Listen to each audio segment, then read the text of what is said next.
Hi friends, మనం zoo అంటే జంతువులను బోన్లలో పెట్టి చూడడం అనుకుంటాం.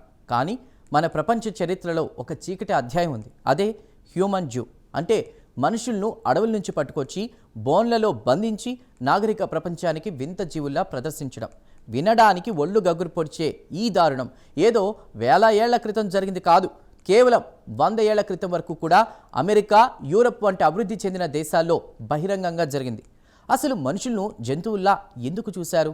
ఈ భయంకరమైన ప్రదర్శనశాలల వెనుకున్నటువంటి క్రూరమైనటువంటి మనస్తత్వం ఏంటి? ఈ స్పెషల్ ఫీచర్లో ఆ చేదు నిజాలను తెలుసుకుందాం.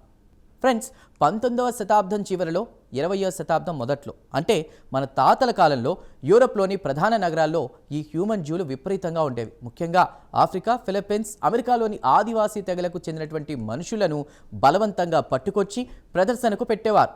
పారిస్, లండన్, న్యూయార్క్ వంటి నగరాల్లో జరిగిన వరల్డ్ ఎగ్జిబిషన్లో లక్షలాది మంది టికెట్లు కొనుక్కుని మరీ ఈ మనుషులను చూడడానికి వచ్చేవారు.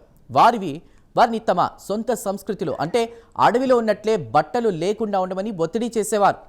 నేషనల్ జియోగ్రఫిక్ రిపోర్ట్స్ ప్రకారం కేవలం పారిస్ ఎగ్జిబిషన్లోని సుమారు 1.8 కోట్ల మంది ఈ హ్యూమన్ జూలను సందర్శించారు.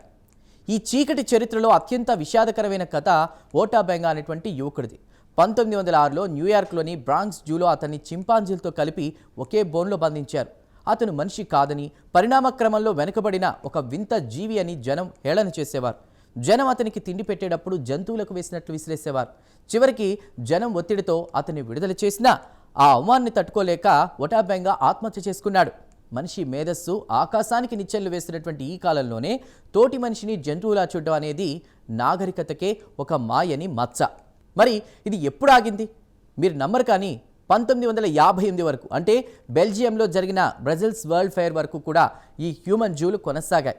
అక్కడ ఒక చిన్న ఆఫ్రికా పాపను బోనులో పెట్టుంచితే తెల్లజాతి మహిళలు ఆమెకు అరటిపండ్లు తినిపిస్తున్న ఫోటో ఇప్పటికీ సోషల్ మీడియాలో వైరల్ అవుతూనే ఉంది. రెండో ప్రపంచ యుద్ధం తర్వాత కూడా మనుషుల పట్ల ఇలాంటి వివక్ష కొనసాగిందంటే అది ఎంతటి దారుణమో అర్థం చేసుకోవచ్చు. ఆ తర్వాత అంతర్జాతీయంగా వచ్చినటువంటి నిరసనలు, మానవ హక్కుల చట్టాల వల్ల ఈ ప్రదర్శనశాలలు మూతపడ్డాయి. చూశారు కదా, హ్యూమన్ జూ అనేది కేవలం గతానికి సంబంధించిన విషయం కాదు. అది మనిషిలోని జాత్యహంకారానికి పరాకాష్ట. నేటికి ప్రపంచవ్యాప్తంగా రంగు, రూపం, జాతి పేరుతో వివక్ష కొనసాగుతూనే ఉంది. ఈ భయంకరమైన చరిత్రను మనం తెలుసుకోవాలి. ఎందుకంటే మళ్ళీ ఇలాంటి అమానుషాలు జరగకుండా ఉండాలంటే తోటి మనిషిని ప్రేమించడం, గౌరవించడం నేర్చుకోవడమే ఏకైక మార్గం. మరి ఈ హ్యూమన్ జూ హిస్టరీ గురించి మీరేమనుకుంటున్నారు?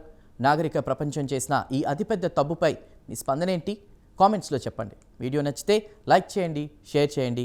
ఇలాంటి unknown and viral history facts కోసం ఇప్పుడే సబ్స్క్రైబ్ చేసుకోండి.